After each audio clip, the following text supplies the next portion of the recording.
Thanks for staying with us. Now, the National Peace Council says it will work to ensure Ghana sustains its peaceful atmosphere before, during, and post the December polls. The council is worried about the utterances and actions of some political actors and is asking for decorum while on the campaign trail. Well, we will be joined by Chairman of the Peace Council, Reverend Dr. Ernest Jeffrey. Thank you for your time here on News 6. Now, let's talk about the Peace Council. We will be going to have that conversation shortly. I'm sure I have connection to Reverend. Thank you for your time here on News 6. Thank you. Thank you very much. I hope you can hear me. Yes, I can. Great. Let's start with our campaign trail and let's get to understand what the Peace Council is doing, because we're in the political season. We have less than 4 months to December polls, and the concern now from a lot of people is about the comments some political party leaderships are making on the campaign trail and its ability to spark disagreement within party faithful. What's the Peace Council doing about this? Thank you very much for having us this morning. First, I think it's important for us to understand the whole concept of electoral violence. The first thing is that electoral violence is actually intended to manipulate electoral processes. And it's a purposeful act to influence the processes and also the outcomes.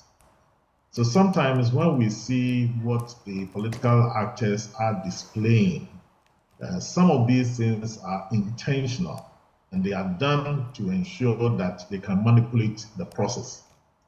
Now, it runs through the whole political cycle from the time that the announcement is made for elections, from party primaries, from voter registration, election day, counting of ballot papers, post-election.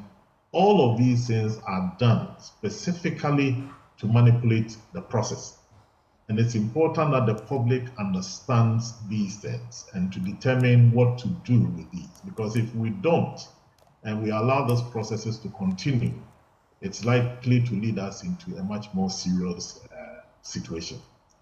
For us as a Peace Council, our preparation for this election began immediately after the last election. First, we went to constituencies where some people died. In all the 5 constituencies, we had dialogues there to help the people to heal, to understand what exactly happened there. And then out of that, we held a dialogue in Adam for 4 days involving all the political actors. Major players in the political field, the majority leader, minority leader, Minister of National Security, Interior, party leaders, CSOs, academia, civils, all of us were there to deliberate, and we agreed on certain things that ought to be done.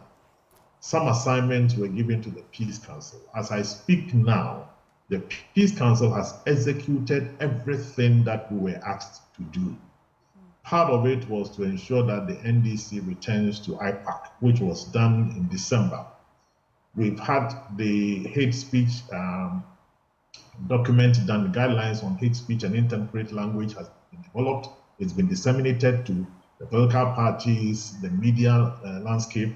We've had dialogues between the police and the political parties, dialogue between all the security agencies and the political parties, civil society, Queen Mothers, GPRTU, all of them being there, so that the civilians could tell the police and security services what we feel about them, what the police and security services also feel about civilians.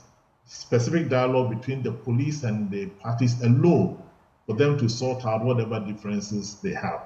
We've had dialogue with the women's wing, the youth wing, the communicators of the parties. When we realized that the tension wasn't coming down as was expected, we called another meeting of all the council of elders of all the parties to help us manage what is going on. All these things have been done to ensure that we don't run into a situation that can be disastrous for our country. And we have continued with other dialogues in some other communities. And we plan to do similar dialogues in all the 276 constituencies to ensure that we minimize the tension.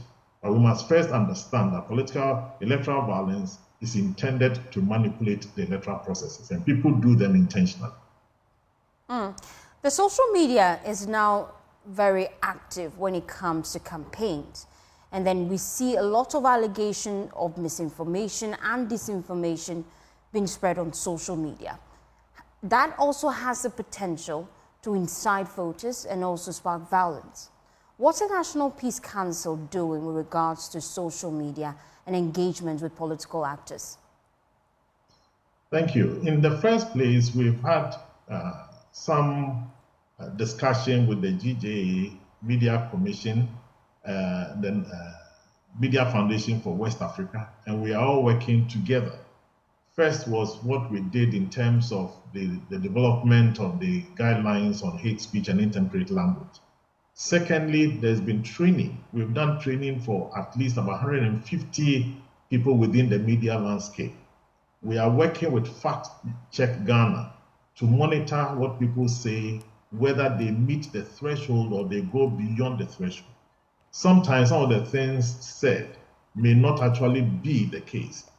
We may find a clip on social media, maybe even in the news sometimes.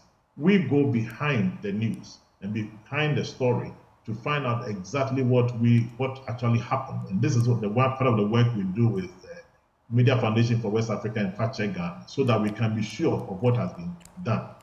When we realize that people have crossed the line and we can have access to them, we call them and have a dialogue with them. Now, the Peace Council's work is to produce or to help us have sustainable peace, which means that what we do is not just a one-stop thing, but how can we influence people such that they will not do what they're doing again? So we call people to indoor, we have a chat, we explain to them the effect of what they've done and what the causes could be, so that together we can manage these things. But let me add that because social media influencers are not in a place like mainstream media, it's sometimes difficult to identify who these guys are, where they are, and what they are doing. And that is why all of us, all Ghanaians, must be very discerning to understand what is going on and to help mitigate some of these influences that we are having and coming into our country. Now, what's the biggest threat we face? You're the Peace Council, you've been having stakeholder dialogues, meeting with different groups. What is the biggest threat we face ahead of the December 7 elections? Now, for us, what we see is that from all the dialogues that we've had, all the people who attend all these meetings become convinced that there is a need for us to manage what is going on in our country.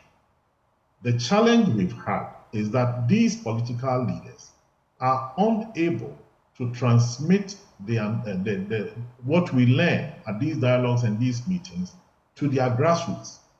And so there's a disconnect between the grassroots and the leadership. And some of them have difficulty because, once you start those political violence with the intention to manipulate a system, you have unleashed a group of people to do these things. And part of the work that creates a problem is that some of the political actors hide behind certain groups. And in some places, they go behind vigilante groups, they go behind other groups, and you get to a point where it becomes difficult to control those groups because each of these groups have their own agenda. But political actors engage them, they use them up to a certain point, and it becomes difficult at a certain point to control them. That is where we are now. So what we are doing now is to find a way to sometimes bypass the leaders and get to these groups so that we can reason with them to understand that Ghana is the only country we have. If we bring this country into chaos, there's no other place that any of us can go to. So we need to manage the situation we have. And particularly now, the major problem is how do we get to the grassroots of political parties to understand what we are saying and also to help them to understand the use of misinformation and disinformation to manipulate a process, which is creating the tension that all of us are going through now. Now, let's look at, you have helped us in terms of ensuring peace in previous elections. You have been engaging stakeholders. The concern now is that we've moved away from a lot of dialogue to on the ground.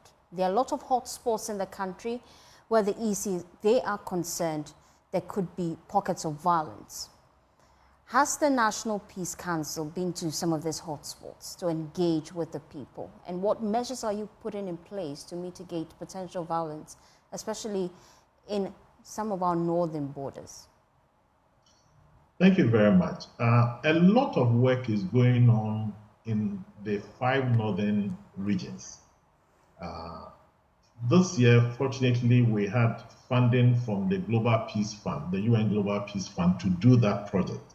And so there's a lot of work going on in the 5 northern regions, especially across the borders, to ensure that we don't have infiltrators coming from the Sahel region into our country to cause problems. But the reality is that a lot of work is being done in various places. In fact, all our regional peace councils are actively working. The Peace Council has a map that has mapped up all the hotspots in the country. And we are constantly reviewing these things. And we are sharing some of this information with the police as we meet with them and also the political parties. Currently, we have a quarterly dialogue with all the political parties where we meet with them. The next dialogue is coming on next week, where we meet with the political actors, we hear from them, we dialogue together, we try to find solutions to some of the challenges that we do have. And so we know where the hotspots are, and we are giving a lot of attention to these places. There will be dialogues in all the 276 constituencies. We plan to do all of these things. These are all meant to mitigate the challenges that we are having now. So the council is not asleep. A lot of work is going on. We've had funding from UNOWAS, which is also doing dialogues in 5 major areas. We finished with Tamale, we finished with Kumasi, we are left with Cape Coast, we are left with Ho, and then we come to Accra. Now, these are all meant to help us minimize the tension we're going through now as a country. What are the challenges the Peace Council currently is facing? Well, in terms of challenge, major challenge is the need for resource because the work is enormous and all Ghanaians are piling a lot more pressure on us. Whilst we are dealing with the challenges of electoral violence and the challenges of our election, it's important also to place on record that currently we have about 703 different cases that are on the table of the Peace Council across the country, spanning chieftaincy, land litigation, resource conflict, religious conflicts, and several others. So we need a lot more resource to do all of these things. Some of our regions don't even have vehicles. The new regional centers that we have opened don't even have vehicles. They don't have the means to do the work. And yet, within the constraints, we are supposed to do this. We launched the National Peace Fund, and we did not get a response as we expected. But Ghanaians must understand that in the context of peace, that we can go about our normal businesses. It's the context of peace that market women can go to the market and our students can go to school and all others. So there's a need for the business community to come in and support the work of the Peace Council. People just scream, where is the Peace Council, where are they? But we need a resource to do all of these things. Majority of our programs are sponsored by donors.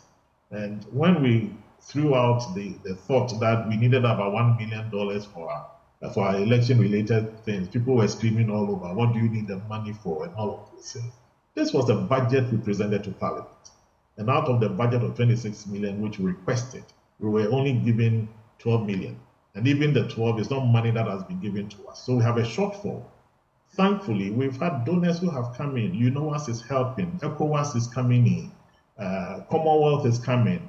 Various embassies. We are working with WANEP. All kinds of institutions have come in.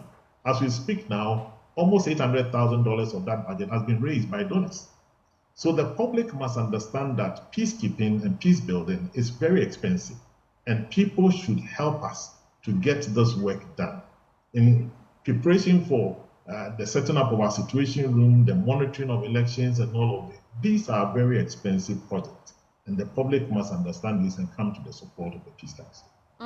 The money that you said you are yet to receive, have you engaged the Finance Ministry, Parliament?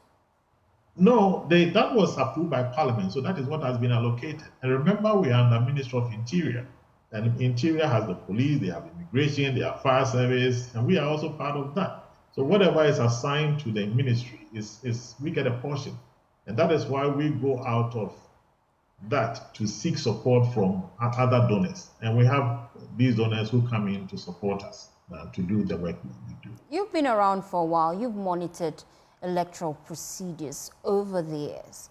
What's your thoughts about this year's election and the pattern of campaigns being embarked on by different political parties? I think that so far it's good. It's competition, and therefore we expect that once you get into competition, everybody is trying to win the attention of the other. The most important thing is for us to compete and campaign with the intention that we want to keep the peace and the stability of this country. It will be a disaster to win elections only to realize that the country is in chaos. You can't govern once the country is in chaos. So our appeal to all political actors is that let's campaign, yes, let's compete, yes, but be mindful of the fact that at the end of the day, the country must be peaceful. And as I said earlier on, the use of political violence is meant to manipulate a system. And the public must understand that when all these things are being done, it is done for a reason. And until you understand how players use these things, we may not be able to appreciate it. One, you find the political violence is meant for exclusion. And exclusion in terms of candidates who are standing, it is meant to obstruct campaigning and campaign events. So you see various attacks, you see all kinds of things happening. It is meant also to bring misinformation and disinformation. So media institutions who try to bring the truth are attacked, civil societies are attacked, NGOs who come in. No, then also it creates a situation where people cannot easily make a choice because there's intimidation, there's coercion, there's displacement of voters, and then also it manipulates the victory system. At the end of the day, why are people attacking ballot boxes? Why are they doing all of those? All of these things are being done so that one party will be at disadvantage. The public must understand that political violence is not just being done for violence sake. It is meant to influence a system. And therefore, all of us must guard against these things and ensure that we don't perpetuate these things in our system. It doesn't help us in any way. Thank you so much for your time here on News Desk.